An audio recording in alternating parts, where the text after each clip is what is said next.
We headed broadly north from Malaga towards a big loop in the Sierra Morena mountains before heading back south again to Grazalema and the mountains there, and then back to the coast 16 days later. Yeah, the weather outside is absolutely dire. It's honking down with rain and everywhere's flooded. So we're assembling the bikes inside the terminal building. We just hope nobody minds. We found a quiet corner. This is Malaga weather. It's absolutely dire. There's floods everywhere.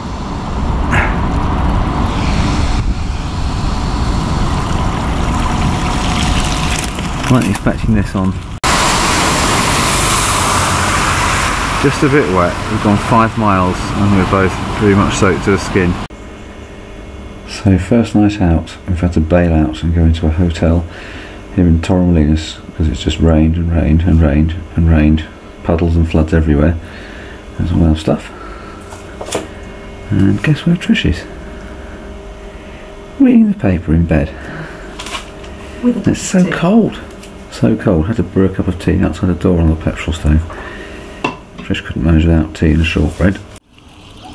This is heading out of Torremolinos, about 6-7 miles into the day. It's not raining, but it's very grey. It's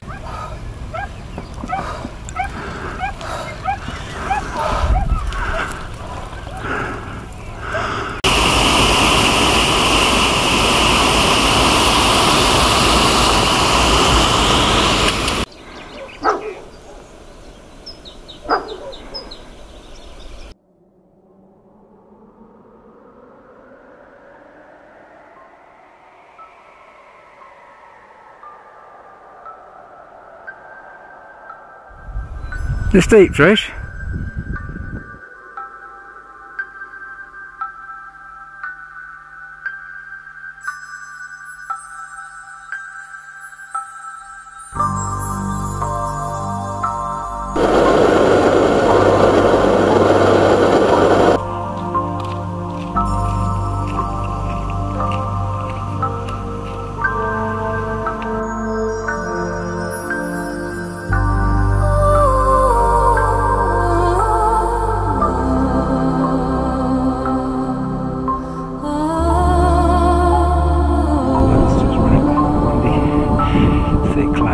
At least it's not raining at the moment, having rained for much of the night.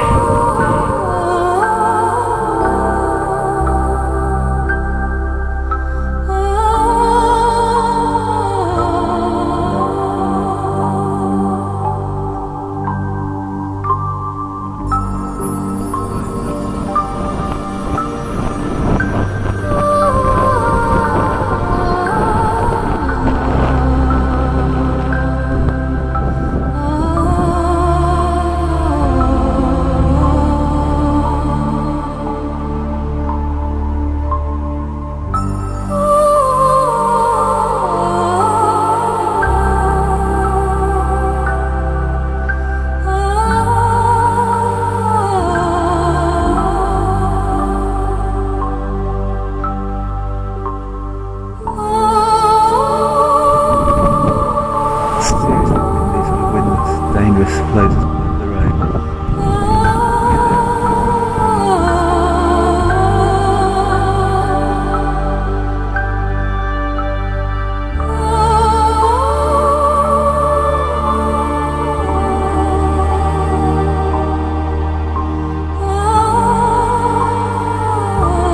Just arrived in camp on the old railway line heading up towards Cordova.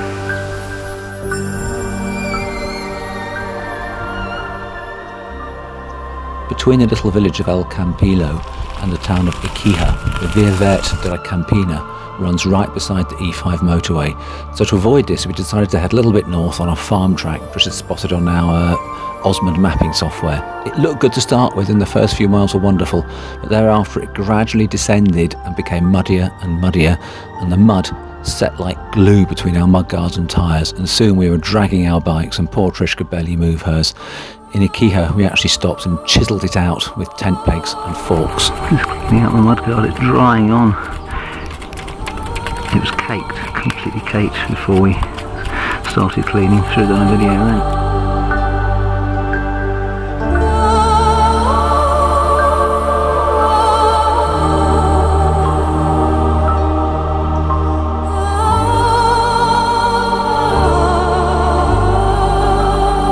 this mud like this yesterday that got stuck between our tyres and mud guards, and it was about a kilometre section that really slowed us down. And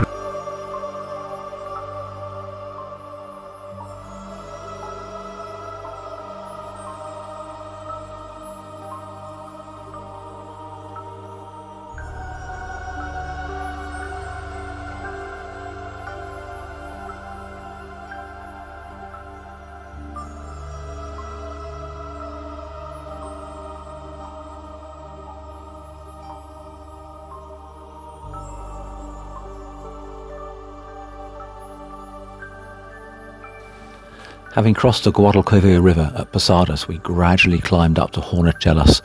From here we headed north on a wonderful route that wound its way through hills covered in cork oaks and holm oaks and firs to a splendid stealth camp at San Calixto, just tucked in beside a wall.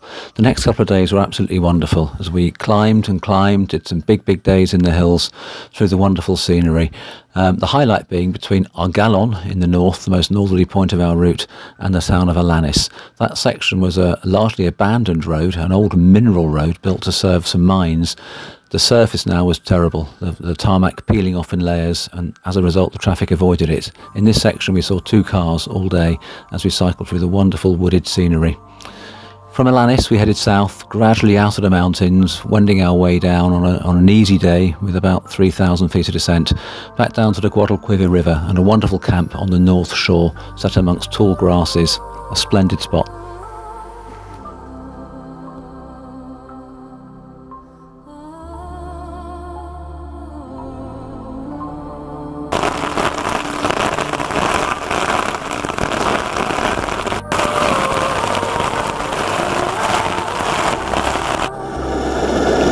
Bit of a tight squeeze cooking in the hopper, but the chili is delicious.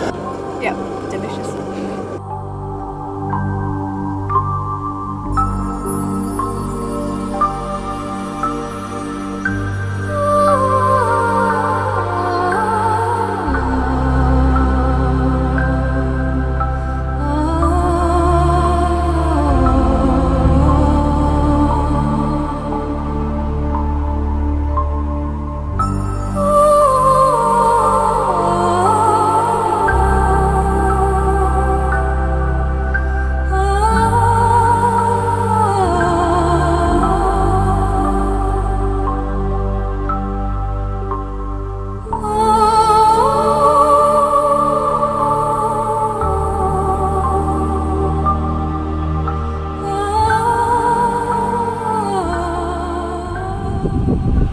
Our camp on the north bank of the Guadalquivir River.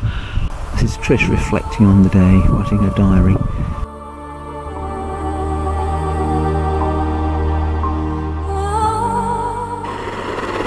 Yeah, tortilla, for tonight's supper. Tortilla with onions and potato, a typical Spanish omelette.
the sign of a good campsite. Just a dent in the grass, nothing else left, no rubbish, no nothing.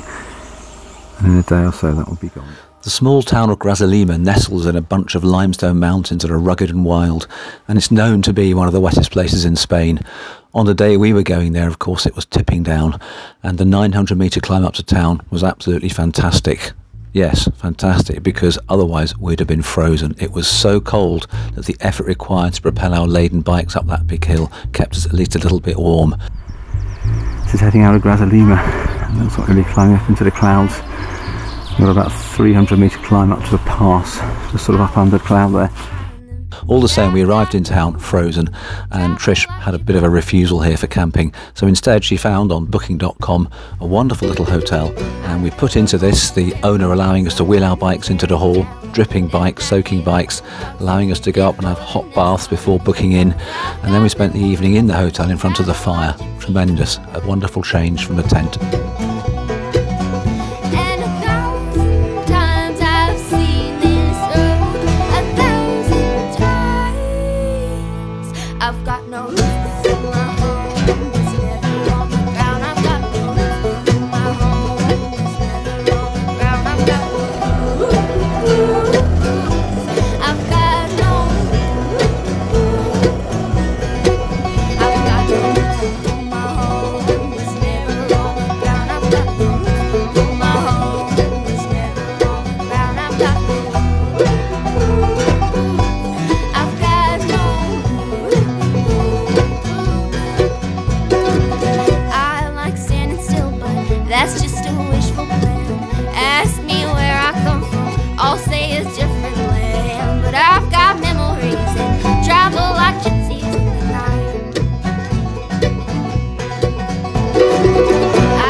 Leaving camp on our last day. About 20 miles back down to Malaga Airport.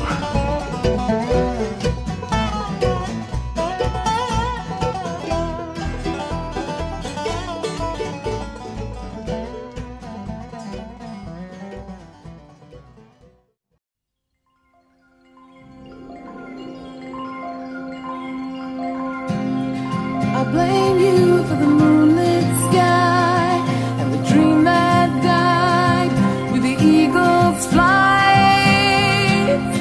I blame you for the moonlit nights when I wonder why are the seas still dry. Don't blame this little satellite. Did we fly to the moon too soon? Did we squander the chance in the rush of the race? The reason we chase is lost in romance, and still we try to justify the waits for a taste of man's greatest adventure. Whoa. I blame you for the moonlit sky and the dream that died with the eagle's flight. I blame you for the moonlit nights when I wonder why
lost for words here.